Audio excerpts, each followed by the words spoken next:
Depuis que notre collaboration a démarré, je n'arrête pas d'apprendre. Il est très professionnel, très rigoureux, mais il a trop de qualité.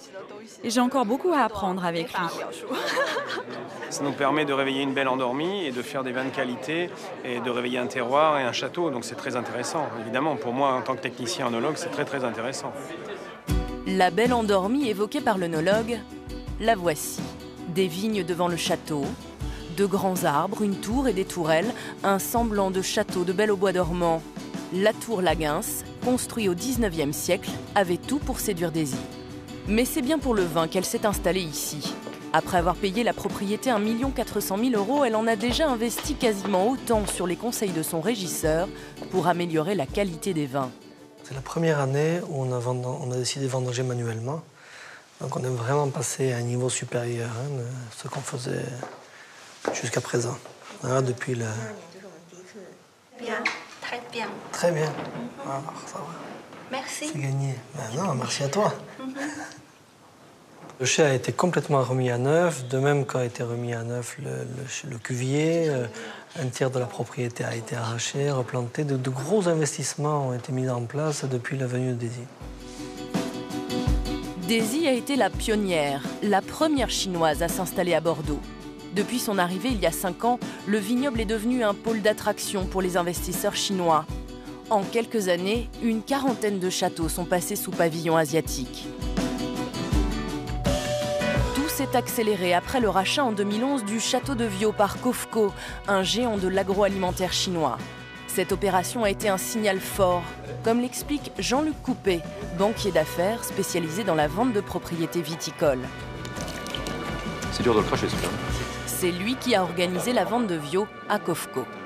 Dans un premier temps, il y a eu 1 ou 2 transactions un peu en matière d'essai, de sondage, si j'ose dire, il y a 6-7 ans. Et puis, plus du tout, ou presque pas. Et puis, c'est arrivé qu'un jour, le groupe COFCO, qui est un consortium agroalimentaire d'État chinois, a fait une transaction visible en achetant un très beau terroir. On a acquis pour eux Château de Viau, la lande de Pomerol.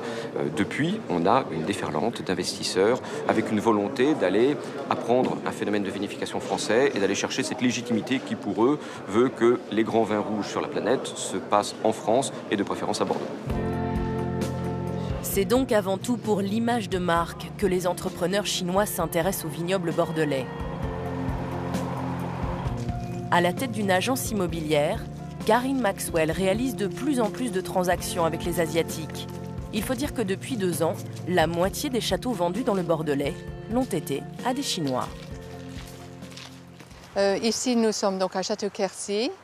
C'est un grand cru Saint-Émilion. Ça vient d'être vendu quasiment donc, à un Chinois qui signera son acte à la fin du mois de mai.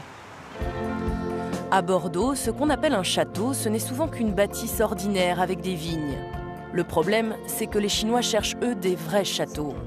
Alors, Karine privilégie les bâtiments avec au moins une tour, et plus c'est haut, mieux c'est. Les Chinois, ils aiment bien les bâtiments hauts. Donc, s'il y a 3 niveaux, ils aiment bien ce style-là. Le budget qui est on a le plus de demandes, c'est en dessous de 10 millions. Le profil de l'acheteur qui a investi ici, c'est un industriel, c'est qui est-ce On ne peut pas trop vous en parler pour l'instant, du client lui-même, qui reste discret. Donc c'est la dernière transaction en date avec les Chinois? Non, il y en a en cours avec un client chinois que nous avons qui arrive ce soir, qui vient voir la propriété qu'il a achetée sans voir. Mais qu'en pensent les habitants? L'arrivée soudaine d'investisseurs chinois suscite-t-elle des inquiétudes? À quelques dizaines de kilomètres de Saint-Émilion, Frédéric Lataste est maire de Capian. 3 des 12 châteaux situés sur sa commune ont été rachetés par des Chinois. C'est le côté peut-être un peu soudain où il y a eu 3 châteaux quasiment en même temps qui ont été avec 3 propriétaires finalement différents. Ça aurait pu être le même qui voulait faire une surface importante de viticole, mais non, c'était 3 investisseurs différents. Donc ça, c'est assez surprenant et soudain quelque part. Ouais. Alors le Grand Branay, c'est ce château qui est ici. Le château Grand Branay qui a été le premier racheté sur la commune de de Capian par des investisseurs chinois. On va donc sur le château Grand Mouès.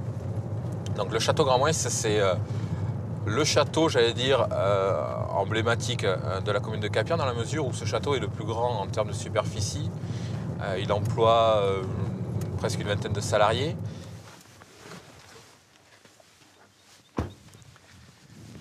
Bonjour. Bonjour, monsieur le maire. Vous allez bien? Bon. Très bien. Même une bienvenue au château Grand Mouès. Bon. Donc c'est vous maintenant qui chapeautez. Ça y est, c'est officiel. Plus ou moins? Plus ou moins, oui. D'accord. Cheng Yang a fait ses études en France. Il représente le nouveau propriétaire chinois, un entrepreneur boulimique qui, comme les autres, compte vendre l'essentiel de sa production de vin en Chine. Mais ici, il veut aussi ouvrir un restaurant gastronomique et développer des activités touristiques.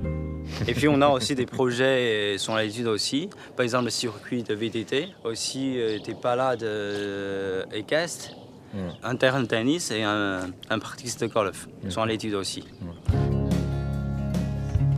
Pour accueillir les touristes, le nouveau propriétaire a aussi prévu d'aménager des chambres d'hôtes dans le château.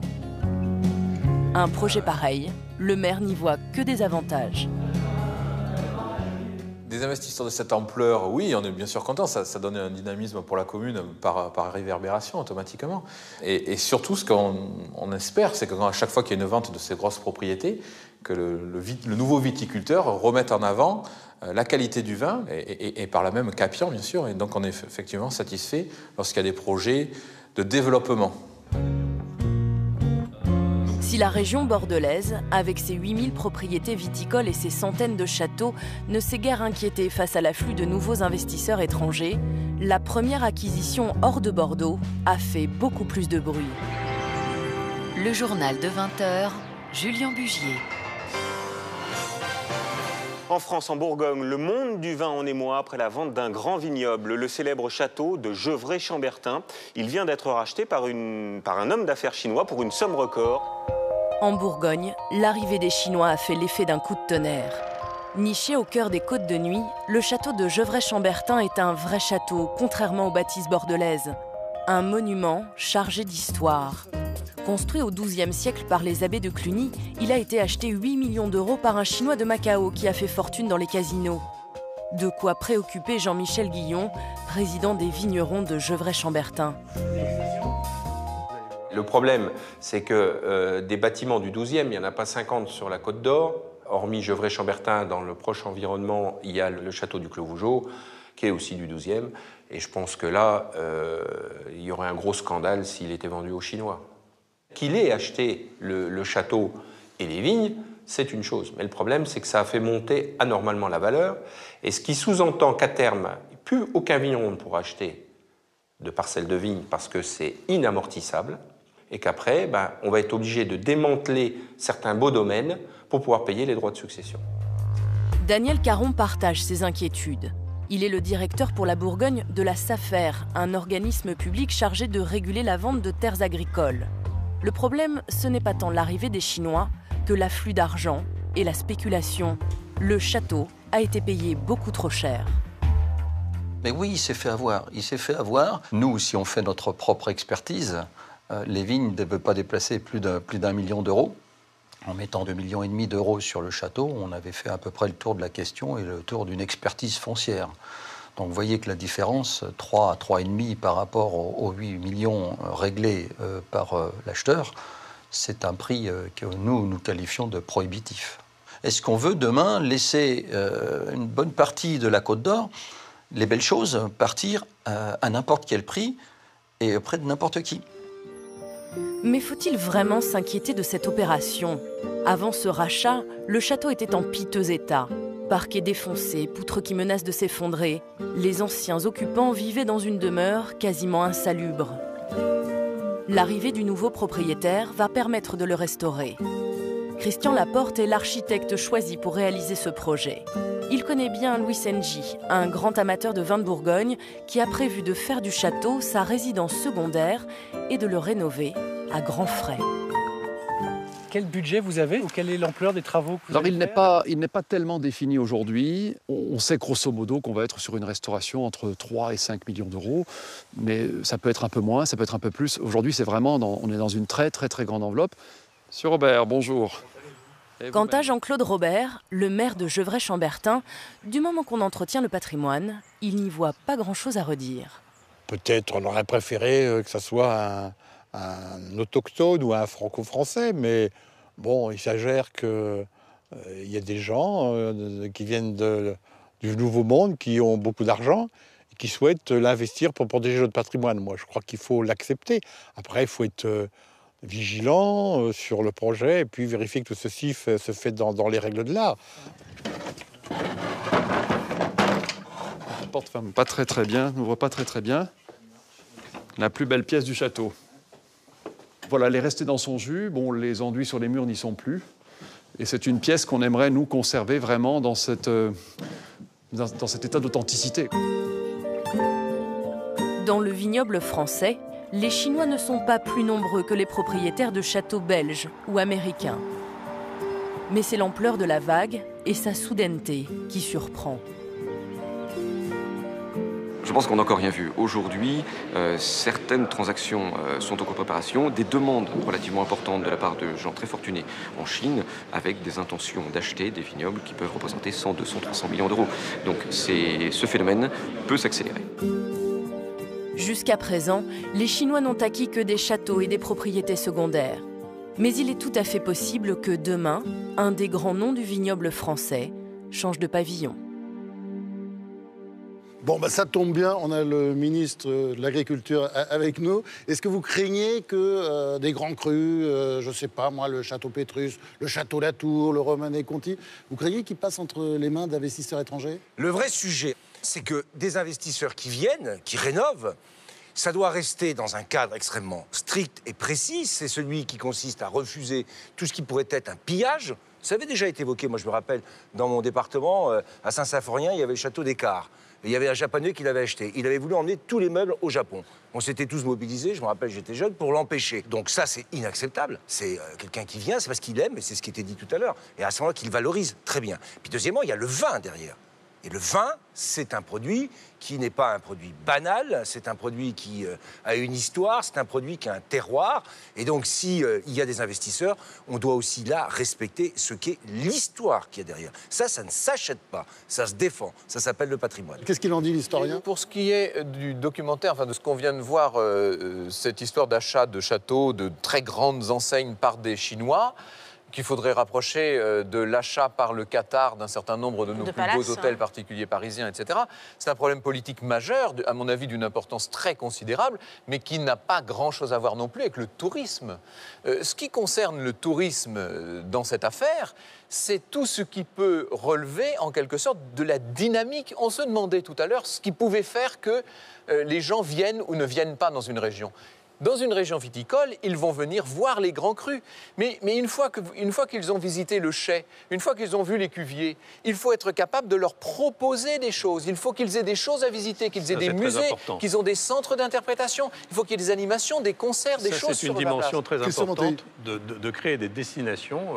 On a créé un label, Destination Vignoble et Découverte, avec les événements culturels, la possibilité de faire des circulations douces, la randonnée, bien entendu, toute la compréhension du vin, l'expérience du vin, la rencontre avec le vigneron, c'est ça qu'ils attendent. Vous avez parfaitement raison, il l'a identifié. Il y a 10 000 caves qui sont des caves touristiques, il y a 12 millions de visiteurs. Aujourd'hui, 60% sont des étrangers. Alors, pas rien. Les châteaux dont on vient de parler sont privés. Mais qu'en est-il de notre patrimoine d'État? Peut-on imaginer, par exemple, que la France vende ses monuments un peu comme la Grèce l'avait imaginé, pour rembourser la dette souveraine, par exemple? Julia, est-ce qu'on pourrait vendre la Tour Eiffel? Enfin, définitivement. On va commencer par le cas de la Grèce parce qu'il est intéressant. L'État grec a finalement décidé non pas de vendre ces îles parce qu'il n'en avait pas le droit. Les îles grecques appartenant à l'État sont inaliénables, mais de les louer pour 40 à 50 ans. Donc si vous êtes suffisamment riche et suffisamment chanceux, eh bien voilà ce que vous pouvez louer pour 50 ans et vous pouvez décider de passer vos vacances. Et la Grèce n'est pas le seul pays à l'avoir fait. Encore récemment, l'Italie a mis sur le marché immobilier à la location des châteaux, des casernes et même des prisons. Alors on a vu au début de l'émission ce chiffre impressionnant sur la valorisation de la Tour Eiffel qui, selon une étude récente, a été valorisée à 434 milliards d'euros. 434 milliards d'euros, monsieur le ministre, c'est pas moi qui vais vous le rappeler, c'est un quart de la dette de la France. Donc de là à imaginer qu'en mettant aux enchères la Tour Eiffel, le Panthéon et Notre-Dame de Paris, pourquoi pas, on pourrait rembourser la totalité de notre dette, il n'y a qu'un pas. Bien sûr, je ne vais pas le franchir, déjà parce que, comme pour les îles grecques, le patrimoine de la France est en grande partie inaliénable. Par contre, il y a des choses intéressantes que l'on peut faire et que l'on fait de plus en plus. Ce que l'on peut faire d'abord, c'est louer ces monuments. De l'allée du roi au Marie-Antoinette de Sofia Coppola, plus de 160 films ont été tournés au château de Versailles, avec un prix dépassant souvent les 15 000 euros par jour. Et je voudrais finir, Franz, sur un bel exemple. Ce sont les 3 grâces de Cranach. C'est l'importance du mécénat. Le Louvre a voulu agrandir sa collection récemment et acquérir ce joli tableau. Eh bien, dans le cadre de l'opération Tous mécènes, il a fait appel à la générosité de chacun et en seulement un mois, plus de 5000 donateurs qui ont donné entre 1 euro et 40 000 euros, avec une moyenne de 150 euros, bien plus de 5000 donateurs ont permis de réunir le million d'euros nécessaire à l'acquisition de ce magnifique tableau. Alors, je vous propose maintenant de faire un rêve. Karl Lagerfeld devient ministre de la Culture, de l'Agriculture, du Tourisme, du patrimoine. Les étrangers deviennent rarement ministre dans un autre pays. N'oubliez pas, vous êtes européen. Oui, c'est ça. Vous êtes un peu français et vous avez rapporté beaucoup de milliards à la France. J'espère continuer à avoir rapporté. Vous avez ces fonctions. Ça ne change rien. Vous avez ces fonctions. Qu'est-ce que vous allez faire pour valoriser le patrimoine à la fin de cette émission? Quelles sont vos propositions à Stéphane Le Foll, qui va prendre des notes? Oui, non, mais je suis pas là pour donner des leçons. Non, non. Toute culture qui n'est pas vivante est un peu déprimante. Et patrimoine, il ne faut pas non plus que ça soit ça ce qu'on met en valeur parce qu'on n'a plus rien d'autre à montrer. Donc ça, je suis contre. Donc il faut un dynamisme dans l'actualité pour que le passé, en plus, soit glorifié. Hélène Darroze? Oui, ouais, même pour rester vivant, il y a besoin de main-d'œuvre, il y a besoin d'hommes. Et c'est vrai qu'aujourd'hui, on le sait tous, comment abaisser le coût du travail pour qu'on puisse rendre ces choses vivantes et pour qu'on puisse continuer à vivre. Ça, pour nous, en tous les cas, restaurateurs et pour tous les métiers de service, je pense, c'est un vrai gros problème, quoi. Je pense qu'il est grand temps, France, qu'il y ait un choc, c'est à la mode, oui. Qu'il y ait en tout cas une prise de conscience de la part des Français et qu'ils comprennent pour la première fois à quel point ce patrimoine inouï, cette histoire, toutes ces choses qui ne sont pas délocalisables, à quel point tout ça peut leur apporter énormément. Il faut donc se mobiliser et il ne s'agit pas de dire continuons à vivre et puis considérons que le passé est secondaire. Notre patrimoine, il n'est plus secondaire, il va devenir un jour notre principale richesse. Un pays musée et pourquoi pas? Non mais c'est parfait, mais il faut autre chose. Il faut le passé et le présent, sinon c'est sinistre. Ce sera le mot de la fin. Merci, cette émission est terminée. Merci à vous. Merci à tous ceux qui nous ont suivis. Un grand merci aussi à Jean-Pierre Côté, à Mathieu Schwartz, à toute l'équipe qui ont préparé cette émission. Pour poursuivre le débat, réagir et poser vos questions, vous pouvez vous rendre sur le site de l'émission, sur france3.fr, sur notre page Facebook ou sur Twitter, LMAF3. Bonsoir, bonnes vacances, parce que les vacances arrivent, et puis sûrement à bientôt pour de nouvelles aventures.